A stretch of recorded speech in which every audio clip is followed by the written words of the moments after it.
শুধুমাত্র বদলি বদলি খেলা করেই পুলিশ সংস্কার সম্ভব নয়। এই দেশে আবারও জুলাই নেমে আসবে, বীর চট্টলা আবার ঐক্যবদ্ধ হবে, বাংলাদেশ আবার ঐক্যবদ্ধ হবে। 5 আগস্টের মতো বাংলাদেশের মানুষ আবারও রাজপথে নেমে আসবে।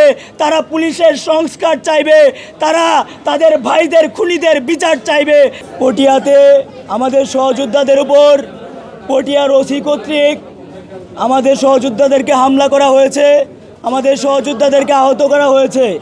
আমরা দাবি জানিয়েছিলাম সেই ওসিকে স্থায়ীভাবে বহিষ্কার করতে হবে, কিন্তু আমরা দেখেছি প্রশাসন আমাদের সাথে প্রহসন করেছে।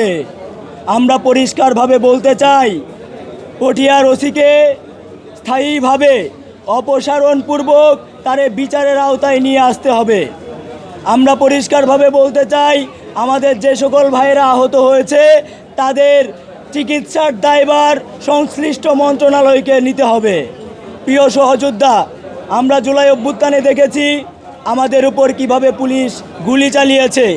আমরা মনে করি অন্তর্বর্তীকালীন সরকারের প্রথম এবং প্রধান কাজ ছিল এই পুলিশকে দৃশ্যমান সংস্কারের মুখোমুখি করা, এবং যারা যেই পুলিশ সদস্যরা আমাদের জুলাই অভ্যুত্থানে গুলি করেছে, হামলার সাথে সংশ্লিষ্ট ছিল, যে পুলিশ সদস্যদের গুলিতে আমাদের মায়েদের বুক কালি হয়েছে, সেই পুলিশ সদস্যদেরকে শাস্তির মুখোমুখি করা। কিন্তু আমরা পরিষ্কারভাবেই দেখতে পেয়েছি সেটা দৃশ্যমান কোনো পদক্ষেপ আমরা অন্তর্বর্তীকালীন সরকারের কাছ থেকে পাই নাই। এটা তারা তাদের দায়বদ্ধতা মনে করে নাই। আমরা সেই জায়গা থেকে তাদেরকে ধিক্কার জানাই। আমরা পরিষ্কারভাবে বলতে চাই, শুধুমাত্র বদলি বদলি খেলা করেই পুলিশ সংস্কার সম্ভব নয়। আমরা দেখেছি বিগত 15 বছর যারা হাসিনার আমলে ওসি হয়েছে তারা হাসিনার 5 আটা গোলাম ছিল। তাদের বর্তমানে দায়িত্বে থাকার কোনো প্রয়োজনীয়তা আমরা মনে করি না, বরং তাদেরকে বরখাস্ত করে বিচারের মুখোমুখি করতে হবে। প্রিয় উপস্থিতি, আমরা পরিষ্কারভাবে বলতে চাই, পুলিশকে মাথা থেকে পা পর্যন্ত পুঙ্খানুপুঙ্খভাবে আমূল সংস্কারের মুখোমুখি করতে হবে, এবং সেটার জন্য দ্রুত সময়ের মধ্যে দৃশ্যমান পদক্ষেপ গ্রহণ করতে হবে। আমাদের পটিয়াতে যারা সহযোদ্ধা রয়েছে তাদের মধ্যে অনেকে এখনও আহত, হসপিটালে কাতরাচ্ছে।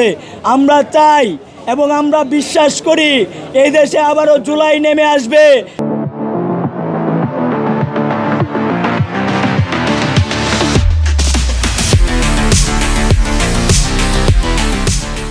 বীর চট্টলা আবার ঐক্যবদ্ধ হবে, বাংলাদেশ আবার ঐক্যবদ্ধ হবে। 5 আগস্টের মতো বাংলাদেশের মানুষ আবারও রাজপথে নেমে আসবে। তারা পুলিশের সংস্কার চাইবে, তারা তাদের ভাইদের খুনিদের বিচার চাইবে, তারা মা হারা যারা যেই মা তার সন্তানকে হারিয়েছে সেই সন্তান হত্যার বিচার চাইবে। প্রিয় সহযোদ্ধা, আমরা আজকে চট্টলার এই বীর চট্টলার এই ক্যান্টনমেন্ট খ্যাত 16 শহর থেকে পুলিশ সংস্কার আন্দোলনের ঘোষণা করছি। আমরা পরিষ্কারভাবে বলতে চাই, যতক্ষণ পর্যন্ত কর্তৃপক্ষ পুলিশের সংস্কার কাজ শুরু না করবে ততক্ষণ পর্যন্ত আমাদের এই পুলিশ সংস্কার আন্দোলন চলবে। আমরা বিশ্বাস রাখি যারা পুলিশে রয়েছেন, যে সকল পুলিশ সদস্যরা পুলিশে চাকরিরত রয়েছেন, আপনারা অনেকে পুলিশের সংস্কার চান।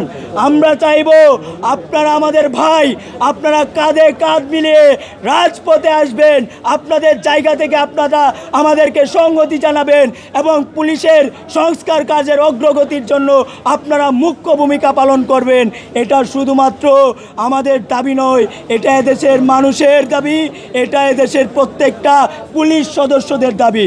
আমরা সবাই একসাথে থাকব এবং পুলিশের সংস্কার সহ বিপ্লবের বাকি সব কাজ সম্পন্ন করব ইনশাআল্লাহ। ইনকিলাব জিন্দাবাদ। দেখা হবে রাজপথে, কথা হবে স্লোগানে ইনশাআল্লাহ। আর আমি শুরু করতে না পারি, আমার মনে হয় না যে আমরা জুলাই অভ্যুত্থানকে আসলে রক্ষা করতে পারবো।